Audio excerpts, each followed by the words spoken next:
When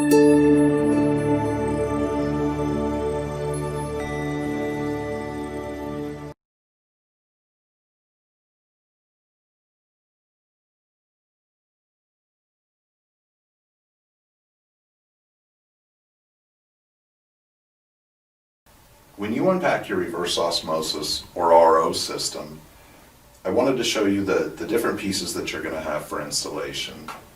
There's the RO itself, which is a series of different filters, and we'll explain those in a little bit. There's a storage tank that's necessary because ROs make water very slowly. There's several different colored hoses that are going to help, the color coding is going to help with installation. There's a drain saddle to attach the discharge line to the drain under the sink. There's an angle stop adapter, a tank ball valve, a small adapter fitting, and a couple of these safety clips and a couple of screws in case you wanted a wall mount. Now, an RO installation looks more difficult than it really is. It can be an intimidating piece of equipment. But if you slow down and just do it step by step, it's pretty simple and we don't think you'll have any troubles. The first thing we're going to want to do is to connect to the cold water line. There's going to be two angle stops under your sink, one for hot and one for cold. The easy way to identify them is turn on the cold water. And when you shut the valve off, if you found the cold water one, the water at the faucet will stop flowing. It's very simple. They turn one way on, the other way off. Once it's off, we're going to disconnect this. Using a simple adjustable wrench, we're just going to loosen it and take off the cold water line. We're then going to install an angle stop adapter like this. Ours is adjustable from 1/2 inch to 3/8 using this fitting that's going to go on either end. Most of them are going to be 3/8 just like this size. So we put it on this side and we simply thread it into place. These valves have O-rings built inside of them. So really just hand tight is all we need to do. Then we're going to reconnect the cold water line.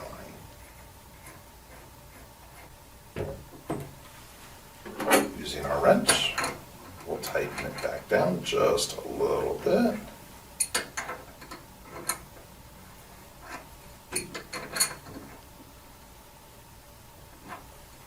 And the angle stop is now installed. The middle section of this will still pivot. This will help make it a little easier to install. This is where the cold water going to the reverse osmosis system will hook up. The next thing we're going to want to do is install the drain saddle. When we install this, it's very important that we are above the P-trap. The P-trap is designed to keep odors from coming back up from the wastewater lines. We need to make sure that we are above that. Any place above that is going to be fine. The first thing we're going to want to do is find the half of the drain saddle that has the valve. There's a small piece of material like this that we need to put inside to help make the seal. Remove the middle part and then take off the adhesive backing. Having longer fingernails would help with this. Once it's off, line the hole up over the hole of the saddle and you're ready to go. The drain saddle will come with 2 nuts and 2 bolts to help mount this.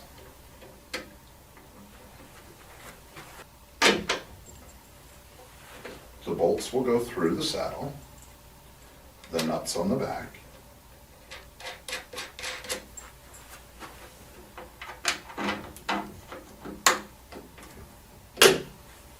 once it's positioned, a screwdriver is all you need to tighten this down. Once the drain saddle's been tightened down, we're going to use a 1/4 inch drill bit to drill a hole through here.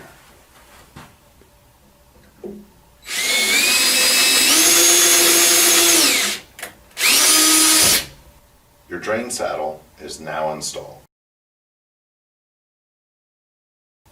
The next thing we're going to want to do is install the ball valve to the top of the tank. There will be a little protective cover here that just unscrews and comes right off. We're going to take the ball valve and it just threads directly on. You can use a little Teflon tape if you'd like to, but it's not necessary.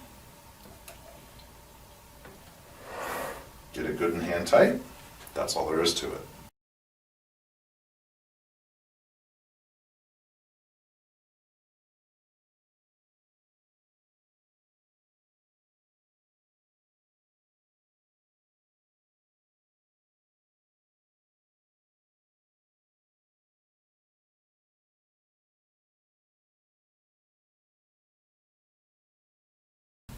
Now that we have the angle stop adapter, the drain saddle, and the tank ball valve installed, we're ready to hook everything up.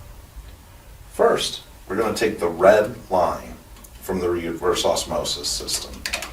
This is our tap water inlet. This red line will connect to the angle stop adapter. This is a simple push to fit. All we're going to do, push it in, give it a good firm push, and a little tug to make sure it's connected. Next, we're going to connect the black line, which is our discharge line, to the saddle that we just installed above the P-trap. The drain saddle's going to connect a little different than the angle stop.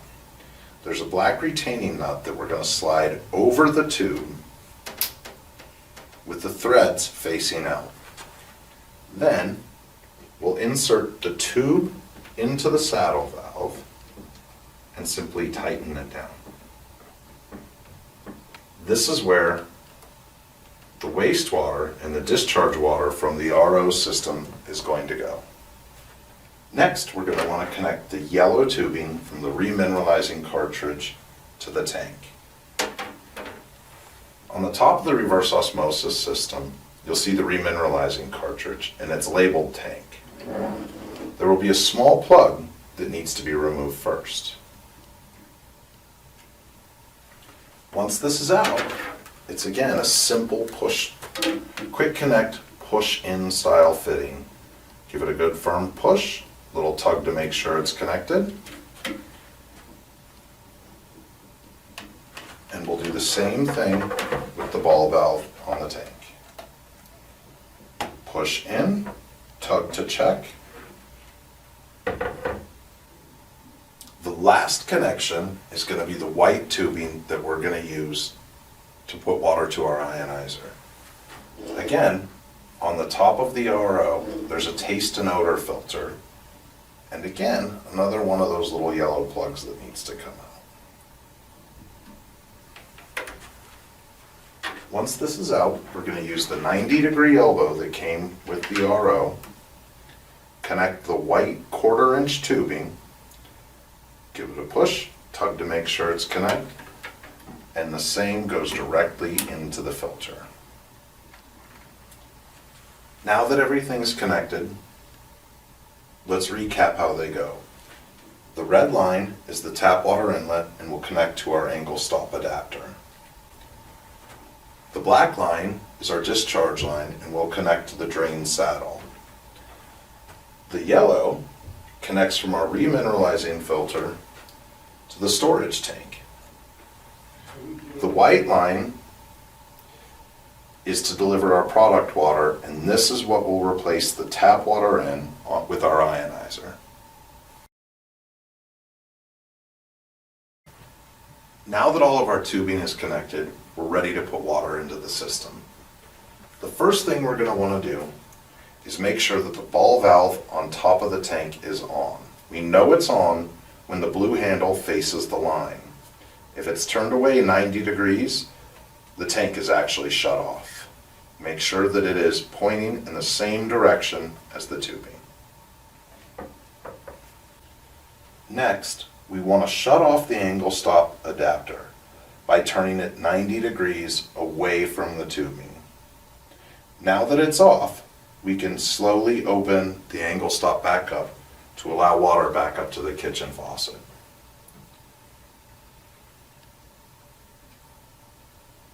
Once the water's back on, go ahead and open the angle stop. Now water is being supplied to the RO, and it's going to start producing water automatically. You'll hear a very quiet clicking of the permeate pump inside doing its job. It's important to note that the first few tanks of water are going to have some media fines and some residual. We highly recommend that the first 3 tanks be dumped out.